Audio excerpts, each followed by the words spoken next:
Hello RedCaseStory listeners, welcome back to our channel that explores the darkest and most disturbing true crime cases from around the world.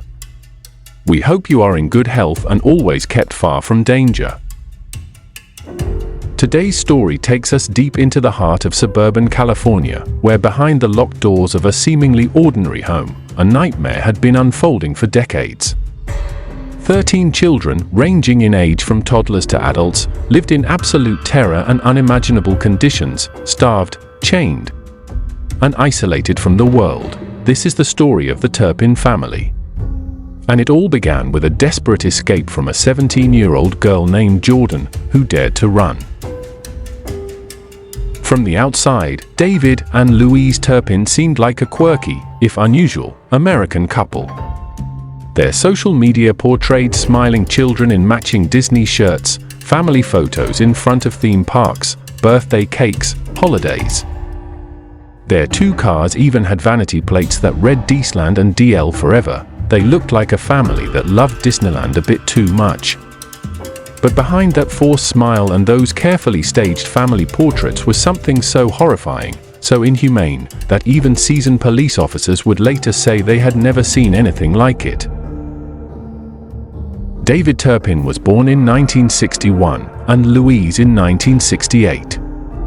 They met at Princeton High School in West Virginia and married young. David was 23, Louise only 16.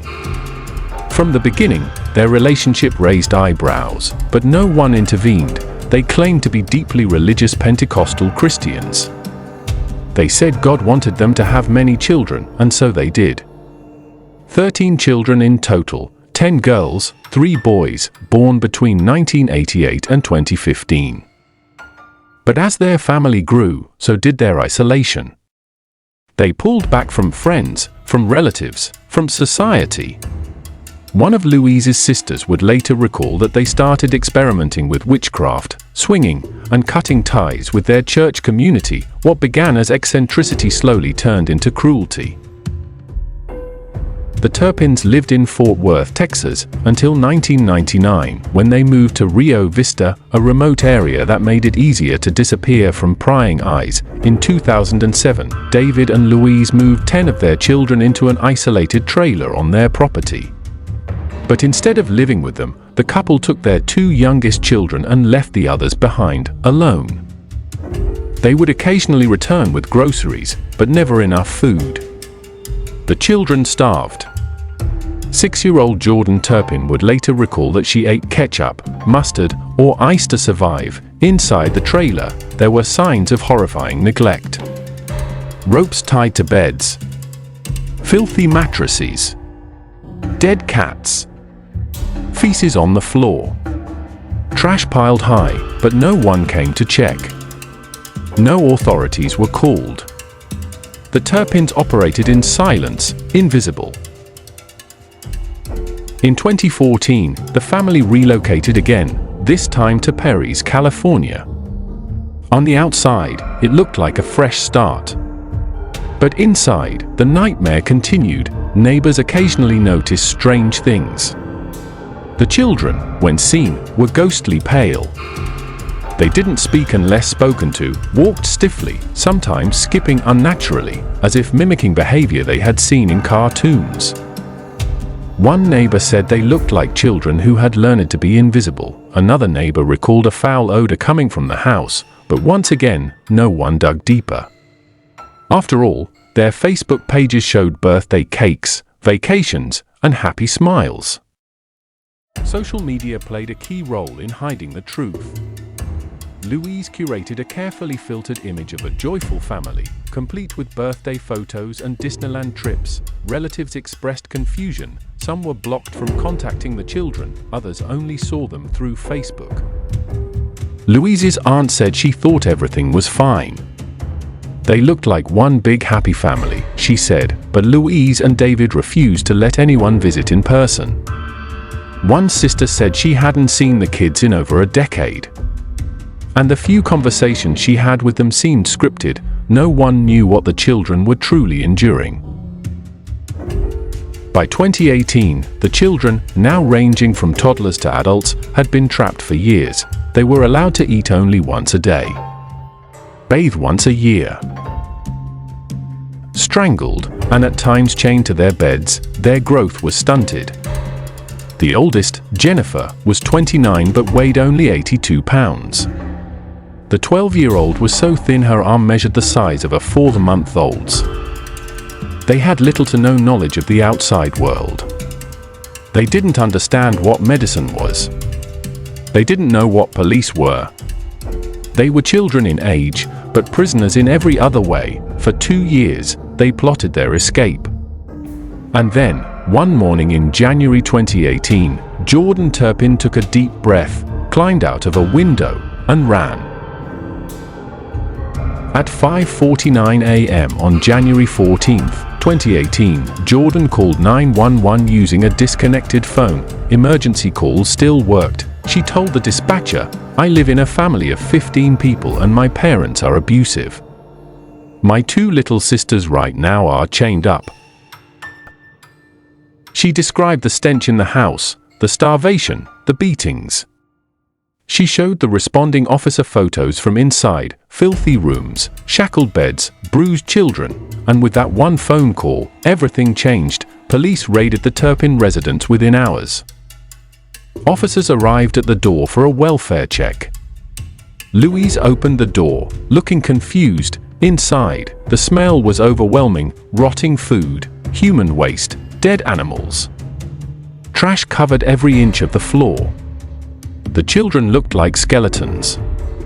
Many had bruises, dirt caked on their skin. 3 were chained to their beds. The others looked too afraid to speak. All 13 were removed from the house. The responding deputies believed they were all minors, but 7 were actually adults. That's how small and malnourished they were. It was a scene unlike anything law enforcement had ever seen. Among the piles of trash, police found hundreds of handwritten journals kept by the children, pages and pages detailing the pain, the starvation, the punishments, and the hope that someday someone would come. Those journals became crucial evidence. They documented every wound, every injustice, and every silent scream that the outside world had ignored for too long. And for the first time in their lives, the Turpin children were free. As the news broke nationwide, outrage spread like wildfire. David and Louise Turpin were each charged with 12 counts of torture, 12 counts of false imprisonment, 7 counts of abuse of a dependent adult, 6 counts of child abuse. David also faced a separate charge, one of the most serious, committing a lewd act on a child under 14. Their bail was set at a staggering $9 million for Louise and $12 million for David. Neither was ever released. David would later be charged with perjury for lying on official documents filed with California's Department of Education. He had claimed he was running a legitimate private school for the children, when in reality, it was a front. Louise's attorney tried a different tactic. He argued that Louise had histrionic personality disorder and should be placed in a pretrial mental health diversion program. But the judge refused. She was deemed too dangerous to be released under any circumstances.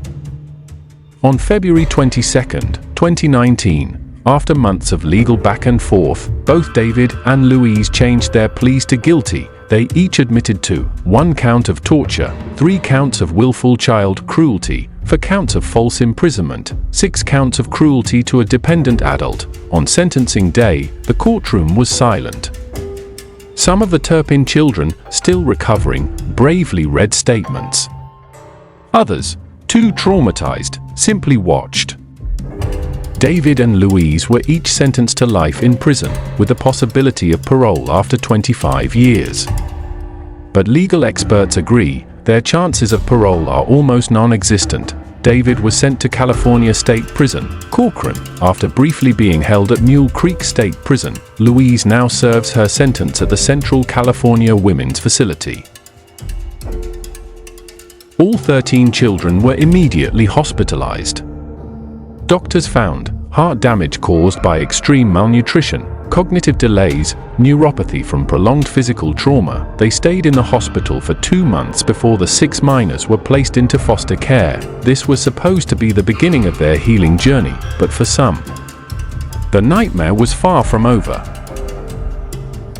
In October 2019, 5 of the younger Turpin children were placed into what should have been a safe foster home. But instead of healing, they walked into another cycle of abuse. The new foster family subjected them to beatings with sandals and belts, hair pulling and slapping, forcing them to eat excessively, then eat their own vomit, and worst of all, the foster father was accused of fondling and kissing the children on the mouth. The family was eventually arrested and charged with abusing multiple foster children, including the Turpins. Despite everything, some of the Turpin children began to rebuild. By early 2020, the Riverside County Deputy DA reported that several children were living independently, attending school, holding jobs. One had even graduated from college. Jordan Turpin, now a public figure, began sharing her story and even joined TikTok to speak about her trauma and survival. But behind the spotlight, more problems began to surface. Following public outcry, people donated hundreds of thousands of dollars to help the Turpin children rebuild their lives. But the money was locked in a trust, controlled by a court-appointed guardian, Vanessa Espinoza. In interviews, the Turpin siblings claimed they were denied basic purchases, including clothes and transportation, blocked from using funds, even for school, not taught how to access food, housing, or healthcare. Joshua Turpin said he was denied a simple request to buy a bicycle. Jordan described being released from a foster home with no warning, no plan, and no support. In response, Riverside County launched a private investigation into the handling of the children's care and funds. In November 2021, ABC News 2020 aired a bombshell special called Escape from a House of Horror. Jordan and her sister appeared in an exclusive interview with Diane Sawyer. The world watched as the sisters revealed how, even after their escape, some were homeless, others had no access to their donated money, many were re-traumatized by a system that failed them. The special ignited national debate over child protective services and post-rescue trauma.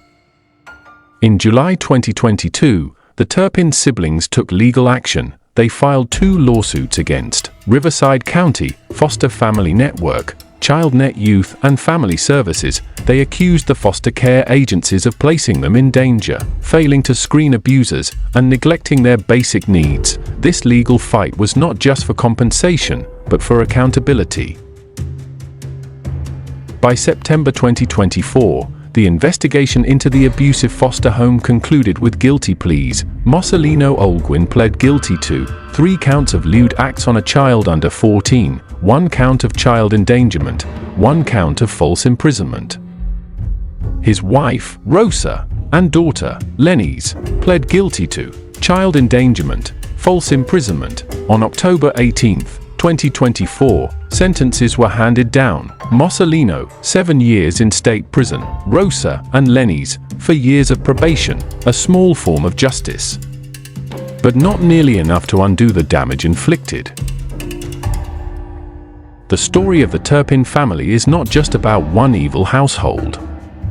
It's about what happens when a system built to protect the vulnerable turns away, and when appearances are allowed to silence truth. The children of David and Louise Turpin are no longer chained. But the trauma they endured will take a lifetime to heal. Some have found strength and voice. Others remain in the shadows, trying to survive a world they were never prepared for. We must ask ourselves, how many others like them are still hidden, still unheard? Thank you for joining us on this emotional journey. If this story moved you, please like, comment, and subscribe to RedCaseStory. We'll continue to bring light to the darkest corners of real life. Stay safe. Stay aware. And always, trust your instincts.